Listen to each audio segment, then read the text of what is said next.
अभी हम समझने जा रहे हैं ओलिगोसैकेराइड्स।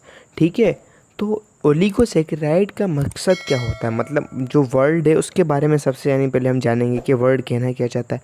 तो ग्रीक में ओलिगो को कहा जाता है फ्यू, फ्यू मतलब कुछ, एंड सैकेराइड कहा जाता है शुगर को, मतलब कुछ शुगर, फ्यू शुगर। तो this is the proper meaning of oligosaccharides, that is few sugars. तो जनरली अगर मैं आपको नॉर्मली बात कहूँ तो मोनोसेकेराइड आपस में मिलकर जुड़कर क्या ओलिगोसेकेराइड बनाते हैं, क्या मोनोसेकेराइड मिलकर ओलिगोसेकेराइड बनाते हैं। ठीक है ना।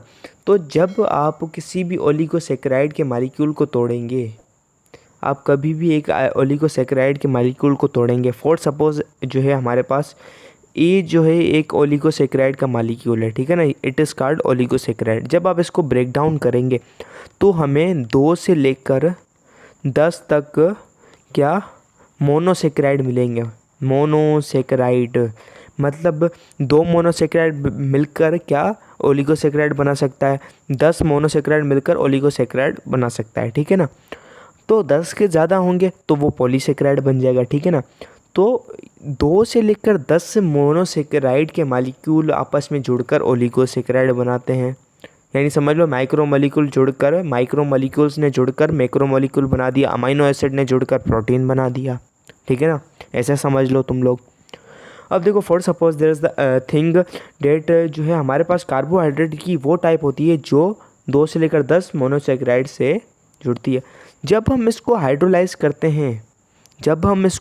करते हैं तो हमें 2 से लेकर 10 मोनोसेकेराइड मिलते हैं। ठीक है ना। तो यहाँ पर एक एग्जांपल भी दी गई है 2 से लेकर 10 तक की, एक सुक्रोज की एग्जांपल दी गई है। ठीक है ना, ये यानी डाइसेकेराइड है। ओके, इसको हम समझेंगे। The oligosaccharide which content 2 monosaccharide. तो मैंने आपको एक, जो अगर आप पुराने लेक्चर सुनते हुए आ रहे हैं तो मैंने आपको क्लासिफिकेशन बताई थी डाइसेकेराइड की। कुछ लोग क्लासीफाई करते हैं इसको 4 टाइप में, लेकिन हमारी बुक में 3 दिए गए। तो जो भी यानी समझ लो वो तमाम जो है ओलिगोसेकेराइड जिसमें 2 मोनोसेकेराइड हो, जब 2 मोनोसेकेराइड आपस में कंबाइन होते हैं तो डेट क्रिएट्स डाइसेकेराइड। तो डाइसेकेराइड को भी हमने ओलिगोसेकेराइड में रखा हुआ है। तो जहाँ पर हमें कोई भी मॉलिक्यूल है उसको हाइड्रोलाइज करने पे हमें 2 मोनोसेकेराइड मिले, that is called disaccharide. Okay, और जिससे हमें 3 मिले, जो वो मॉलिक्यूल जिसको हाइड्रोलाइज करने पर हमें 3 ओली जो है मोनोसेकेराइड मिल जाएं, वो हमें क्या होगा, ट्राइसेकेराइड। ठीक है ना। अब देखो कोई भी अगर हमारे पास मॉलिक्यूल है, for suppose A is a molecule, अगर हम इसको हाइड्रोलाइज करें, इसको अगर हम हाइड्रोलाइज करें तो अगर हमें यहाँ पर 2 क्या मोनोसेकेराइड मिल जाएं तो हम इसको क्या कहेंगे, डाइसेकेराइड। अगर इसको हाइड्रोलाइज करने पर हमें 3 मिलते हैं मोनोसेकेराइड तो हम इसको क्या कहेंगे, ट्राइसेकेराइड। ठीक है ना, जनरली ये बात करना चाह रही है चीज़। अब देखो तुम लोग, यहाँ पर एक दिया हुआ है रिएक्शन। ठीक है ना, इसको बाद में समझो, इसको मैं आपको लास्ट में समझाता हूँ ये कहना क्या चाहता है। ओके, इसको लास्ट में समझना, स्किप नहीं करवाऊँगा, मैं बता रहा हूँ तुम लोगों को। तो ओलिगोसेकेराइड जो होते हैं ना, वो एक बॉन्ड से जुड़े होते हैं, that is called glycosidic bond या लिंकेज, ग्लाइकोसाइडिक लिंकेज से जुड़े हुए होते हैं। तो ओलिगोसेकेराइड में मोनोसेकेराइड छोटे छोटे मॉलिक्यूल कैसे जुड़े होते हैं, ग्लाइकोसाइडिक बॉन्ड में। और ये बॉन्ड बनता कैसे है, कंडेंसेशन रिएक्शन से, कंडेंसेशन से ये बॉन्ड बनता है।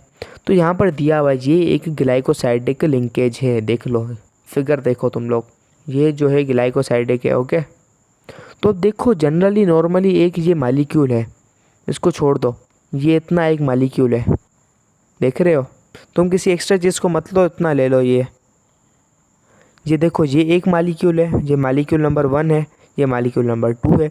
अब देखो यहाँ पर एक मॉलिक्यूल के साथ OH जुड़ा हुआ है और एक के साथ HO। जब हम इसको कंडेंसेशन रिएक्शन करेंगे, जब वाटर का रिमूव करेंगे तो OH यहाँ से निकलेगा, H यहाँ से निकलेगा, तो H2O मिलेगा हमें। ठीक है, वाटर का रिमूवल हो गया। ठीक है ना। तो जब वाटर को हमने रिमूव किया तो एक कंडेंसेशन रिएक्शन हुआ, तो कंडेंसेशन के बाद रिमूव करने पर हमें ये चीज़ मिली। ठीक है ना, तो H2O वाटर निकल गया, यहाँ से वाटर निकल गया, तो यहाँ पर एक बॉन्ड बन गया, एक ऐसे ऑक्सीजन के साथ ये बॉन्ड बन गया, ये जुड़ गया। तो इसके लिए हमको थोड़ी एनर्जी देनी पड़ती है।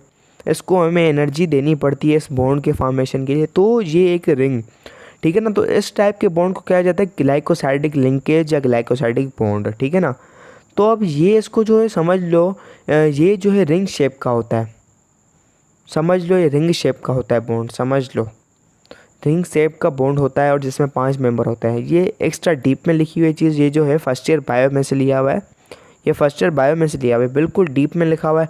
आपको पता है बायो जो है आगे हम क्लासीफाई करते हैं, सो डीप में लिखा हुआ है। हमारी जो बुक है वो बिल्कुल बेसिक चीज़ें लिखी हुई हैं।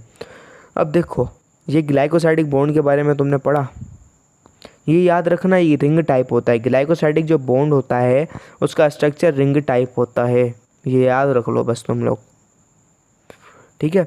अब देखो इसकी एग्जाम्पल दी गई है हमें, sucrose, maltose, lactose, milk sugar, ये इम्पोर्टेंट होते हैं, ये बेसिक होते हैं। तो इसको मैं समझाता हूँ। अब देखो लास्ट लाइन समझो, बाद में फिर ये हम समझेंगे, ठीक है ना। अब लास्ट लाइन कहती है मोनोसेक्राइड की हमने एक प्रॉपर्टी पढ़ी थी, ठीक है ना, मोनोसेक्राइड की हमने प्रॉपर्टी पढ़ी थी एक, देख लो।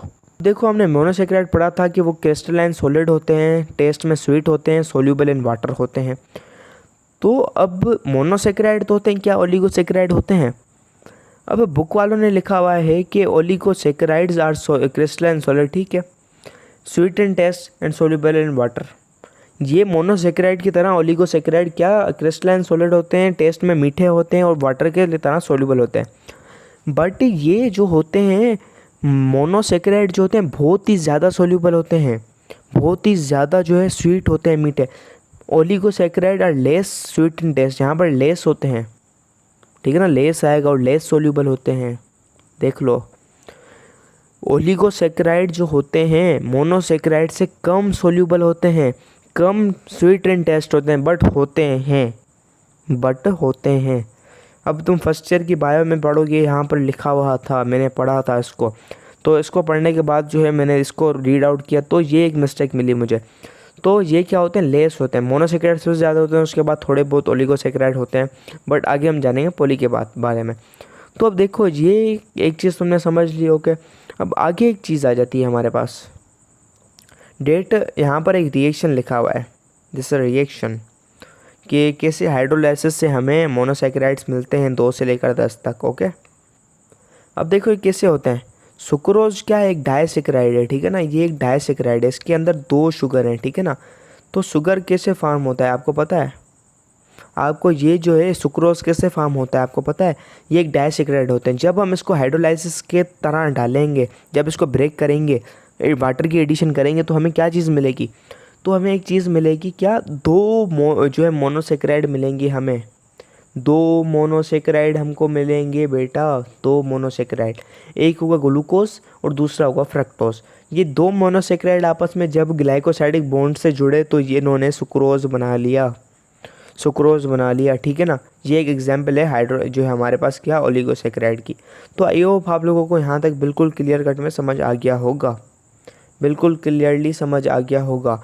और ये एग्जांपल याद रखना, sucrose, maltose and lactose are examples. Sucrose is a disaccharide, milk sugar, ये इंपॉर्टेंट मेंबर्स होते हैं, ठीक है, ये एग्जांपल है, याद रखना। तो आई होप आप लोगों को बिल्कुल क्लियरली समझ आ गया होगा। तो मिलता है नेक्स्ट वीडियो के अंदर, तब तक के लिए बाय बाय, अल्लाह हाफिज़।